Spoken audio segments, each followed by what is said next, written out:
Antes de iniciar mi participación en esta primera Cumbre Iberoamericana de Derecho 2022, agradezco a la doctora Zaida Marcano de Navas la invitación que hace a mi persona para ser un representante de mi país y para poder hablar con ustedes sobre la justicia penal para adolescentes. Soy su servidor y amigo, el doctor Alejandro Ramón Fuentes, quien durante los últimos 16 años de mi carrera judicial me he dedicado a impartir justicia especializada para adolescentes. Justicia la cual ocupé 10 años como el cargo de juez especializado y los últimos 6 como magistrado presidente del Tribunal para Menores Infractores. Sin embargo, el día de hoy mi carrera judicial me ha llevado a otras instancias. Actualmente soy juez segundo del juzgado especializado en materia familiar y control y enjuiciamiento en materia penal especializada en niñas, niños y adolescentes. Es decir, ahora atiendo a niños que son víctimas de conductas delictivas realizadas por adultos. Bueno, el tema que el día de hoy vamos a abordar se llama la justicia penal para adolescentes en México. Como sabemos, mi país, al igual que 193 países del mundo, han suscrito la Convención sobre los Derechos del Niño.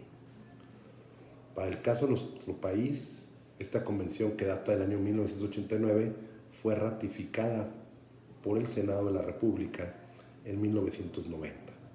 Es decir, en septiembre del año de 1990, la Convención sobre los Derechos del Niño se convirtió en una convención vinculatoria para México, y México se obligaba a cumplir todos y cada uno de los postulados que ahí nacen. Obviamente, el cumplimiento a la convención no ha sido rápido, no ha sido lo más pronto que se requería o que se busca en esta situación, sino por el contrario. Sabemos que lo que es dar cumplimiento a la justicia especializada para adolescente no se dio hasta el año 2005. El 12 de diciembre del 2005, que salió publicada en el Diario Oficial de la Federación, es el periódico o la media en que se modifican y se publican todas las reformas legales y legislaciones en mi país. Este Diario Oficial se lo publicó el 12 de diciembre de 2005, la reforma al artículo 18 de la Constitución. En esta reforma se estableció la creación de un sistema integral de justicia penal para adolescentes, considerando adolescentes todas las personas mayores de 12 años y menores de 18 que cometieran una conducta delictiva. Este sistema se aparta del sistema y del modelo tutelar que se venía aplicando antes en nuestro país y en muchos países de Latinoamérica. El modelo tutelar sabemos que consideraba al niño como un objeto de protección. A diferencia de ello, con la Convención de los Derechos del Niño se cambia a un modelo de protección integral, en donde los niños ya no son sujetos de protección, sino en su caso serían sujetos propios de derechos. Es decir, un niño tiene los mismos derechos que un adulto que comete una conducta delictiva, pero además tiene los derechos particulares por su condición de niño. ¿Qué ha surgido a partir de esta fecha, estos últimos 16 años de vigencia del Sistema Integral de Justicia Penal en nuestro país? Pues ha tenido cambios, se ha ido modificando. Empezó nuestro país con una legislación para cada uno de los estados, de los 32 estados de la República. Actualmente se volvió a modificar la Constitución, tanto el artículo 18 como el artículo 73, fracción 21, inciso C, publicada el 2 de julio del 2015, para establecer las bases constitucionales y legales de que solamente existiera una legislación en todo el país, una legislación especializada para adolescentes. ¿Ello a qué viene? Pues viene a no tener diferentes justicias dependiendo del estado en donde se cometa la conducta delictiva por parte del adolescente, sino que un adolescente puede ser juzgado en un estado de la República del Norte como en un estado del sur o en el centro de la República, y todos van a tener exactamente el mismo procedimiento, los mismos derechos y en su caso las mismas sanciones que se les puedan imponer, para buscar unificar una verdadera justicia y no tener adolescentes de primera, segunda o tercera, sino tener un régimen específico y especializado para estos jóvenes que cometen conductas delictivas. Con esta reforma constitucional que les comento, que establece las bases, da naturaleza a la Ley Nacional del Sistema Integral de Justicia Penal para Adolescentes, legislación la cual fue publicada en el Diario Oficial de la Federación el 16 de junio del año 2016 y entró en vigor a los 2 días, el día 18 de junio del 2016. A partir de esta fecha tenemos en todo México una legislación especializada para las personas mayores de 12 y menores de 18 años que cometen una conducta delictiva. Pero esta legislación, ¿de dónde nace la obligación de tener esta legislación y dónde están los postulados para regular este procedimiento? Como lo dije al principio de mi intervención, mi país, como muchos de los países de ustedes, firmaron la Convención sobre los Derechos del Niño. La Convención sobre los Derechos del Niño, concretamente en su artículo 37 y 40, establece postulados sobre los cuales se deben de establecer la justicia para adolescente. En estos postulados encontramos principalmente en el artículo 37 una serie de restricciones que tienen los estados que no pueden hacer en perjuicio de los niños. Es decir, todo niño debe estar protegido contra la tortura, los malos tratos, las penas crueles e inhumanas. Está prohibida la prisión perpetua, está prohibida la pena capital en menores de edad, la pena de prisión perpetua sin posible escarcelamiento. Se establecen condiciones mínimas para la detención, es decir, reglas precisas en qué casos se va a detener a los adolescentes y en qué casos no se va a detener y cómo se va a detener y qué derechos que van a tener en caso de ser detenidos. En el caso de que sean conducidos a un centro especializado, el centro tiene que tener ciertas características en las que se respeten y se garanticen los derechos del adolescente, como son la educación, la salud, el desarrollo, el bienestar, todas estas cuestiones. Y obviamente establece condiciones especiales cuando el niño está privado de su libertad, pues obviamente que pueda tener traslados, que pueda tener comunicación con sus familiares, que no pueda estar incomunicado. Ello es parte de lo que sería el artículo 37. El artículo 40 de la Convención nos habla ya de reglas procesales, nos habla de un debido proceso especializado que se debe de tener en todo procedimiento que se le siga a los adolescentes. De ahí se emana también que las medidas que se le impongan, medidas de sanción que se le impongan, tengan un carácter socioeducativo. También se establece que el internamiento se aplique como una regla de excepción, es decir, la medida de internamiento cautelar o de sanción se va a aplicar única y exclusivamente en aquellos casos en los cuales es una conducta que sea verdaderamente de alto impacto y cuando no se le puede aplicar otro tipo de medida cautelar de sanción al adolescente. Encontramos también, además, la cuestión importante referente a que dentro del procedimiento de los adolescentes tiene que existir salidas alternas.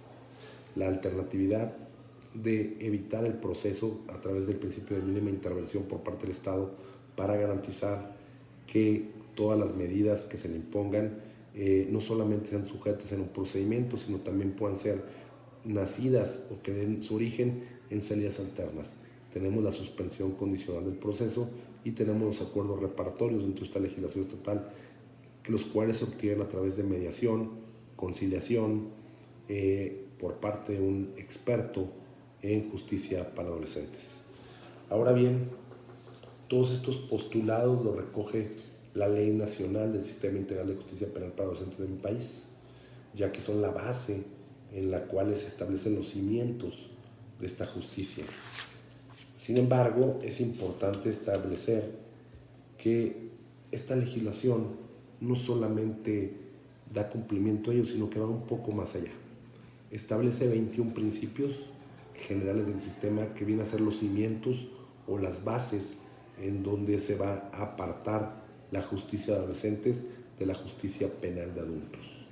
Entre ellos, de estos 21 principios, 7 de ellos son principios específicos y especiales para adolescentes, los cuales pues, no pueden ser aplicables a los adultos.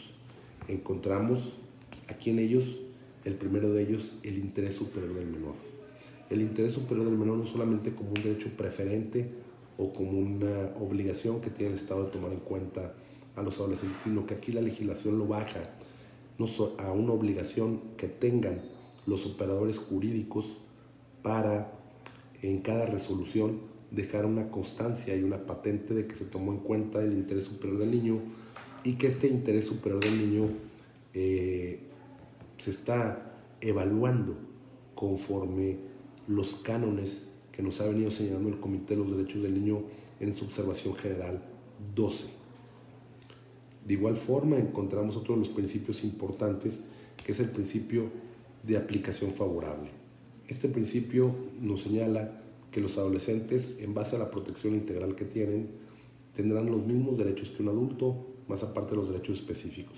Pero si en el caso particular alguna legislación de adultos otorga algún derecho que no lo tiene la legislación especializada para adolescentes, se deberá estar atento al derecho que más le beneficia al adolescente. Si está invocado y el adulto tiene este derecho, pues con más razón el adolescente lo puede tener. Esto es lo que nos habla la aplicación favorable. Otro de los principios importantes, el de autonomía progresiva. La autonomía progresiva es la que da nacimiento dentro de la ley a los 3 grupos etarios. Grupo etario primero de 12 a menos de 14, grupo etario 2 de 14 a menos de 16 y grupo etario 3 de 16 a menos de 18 años. A mayor edad de los adolescentes, mayor desarrollo psicológico y emocional y por lo tanto mayor grado de responsabilidad. A menor edad, menor responsabilidad y menor impacto en cuestión de sus medidas. De aquí se deriva una serie de reglas, que el primer grupo etario solamente podrá tener una medida, que los grupos etarios 2 y 3 tendrán hasta 2 medidas, la duración de las medidas de internamiento para el grupo etario 2, 3 años, para el grupo etario 3, 5 años, para el primer grupo no hay medida de internamiento. De aquí también se deriva una serie de condiciones específicas, tanto sobre las medidas cautelares, sobre las medidas de sanción, no solamente el número, la temporalidad, sino también atendiendo al impacto que tiene la edad en la comisión de la conducta de los adolescentes. Sin embargo, datos del INEGI de mi país, que es el Instituto Nacional de Estadística, Geografía e Información, nos señala en el último censo realizado para la justicia para adolescentes que la edad en que más proliferan los delitos de los adolescentes es entre 15 y 6 años de edad. Es decir, estamos hablando del grupo etario 2 y grupo etario 3. Otro de los principios especiales que nos habla es la especialización. La especialización es un principio muy importante que obliga y que da fundamento a que todas las autoridades del sistema de procuración, de impartición, de ministerios públicos, de defensores, de facilitadores, todos los que intervengan de la autoridad de seguimiento de medidas deben estar especializados. Debemos conocer los derechos de los adolescentes, pero no desde un punto de vista legal, sino también desde un punto de vista psicológico y desde un punto de vista médico, para poder aplicar y conocer el desarrollo psicológico y emocional que tienen los adolescentes para poder hacerles vigentes sus derechos verdaderamente. Esta es una de las cuestiones que nos va a conllevar a tener esta idea de que no es un proceso retributivo, sino es un proceso socioeducativo el que se lleva a los adolescentes y por lo tanto se requiere una atención especializada para poder atenderlos y brindarles esta situación.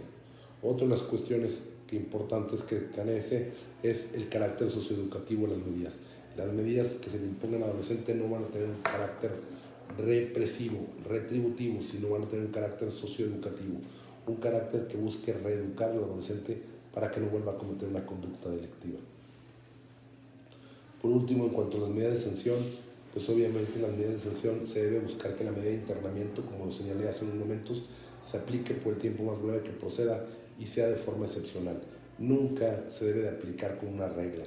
Solamente entre el 8 y 10% de los procesos que se le siguen a los adolescentes de nuestro país son procedimientos de alto impacto y son procedimientos que llevan implícita la medida cautelar o medida de sanción de internamiento. De ahí en más, los demás procesos no pueden ser susceptibles de que se les aplique esta medida. De ahí que esta regla tan importante de que la medida de internamiento sea excepcional y no como en el sistema tutelar, que era la regla general, todos permanecían internos porque era lo que más le convenía al Estado, pero aquí realmente se busca un tratamiento al joven en libertad para que verdaderamente pueda sobrellevar la conducta y la comisión de la conducta delictiva que se le está juzgando y tenga las herramientas necesarias para no volver a cometer una conducta delictiva.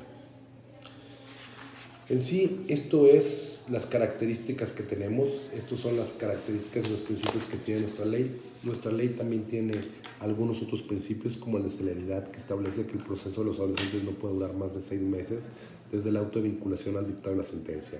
De igual forma, se debe llevar lo más rápido y con celeridad posible, toda vez que la medida cautelar de internamiento es máxima de 5 meses, revisada cada mes, y el tiempo de duración del proceso son 6. Entonces, cuando se trata de un joven que esté privado de su libertad, el proceso se debe atender de forma más rápida, más eficaz, para poder garantizar que el internamiento dure el menor tiempo posible. Es de aquí de donde nace este sistema especializado, requiere una atención, requiere una socialización, porque mientras no lo conozcamos, pues obviamente es difícil que podamos entenderlo como sociedad, entenderlo como padres, entender la responsabilidad que conlleva juzgar a un adolescente y obviamente motivar un cambio de conducta para que no vuelva a cometer una conducta delictiva. Ya lo decía Pitágoras, educad a los niños hoy para no castigar a los hombres mañana. Pues bueno, ha sido para mí un placer enorme estar aquí en la primera Cumbre Iberoamericana de Derechos 2022 con el tema La Justicia Penal para Adolescentes de México. Soy su servidor y amigo, el doctor Alejandro Ramón Fuentes, actualmente juez segundo en materia familiar y control y enjuiciamiento en materia penal, especializado en niñas, niños y adolescentes del Poder Judicial del Estado de Durango. Gracias, reitero a todos ustedes por escucharme y reitero mi agradecimiento enorme y un fraternal saludo hasta Venezuela a través de la doctora Zaida Marcano de Navas, por la amable invitación y por el espacio que me ha brindado para poder platicar con ustedes sobre un tema y una materia que verdaderamente me apasiona mucho, la justicia penal para adolescentes. Muchísimas gracias y hasta luego.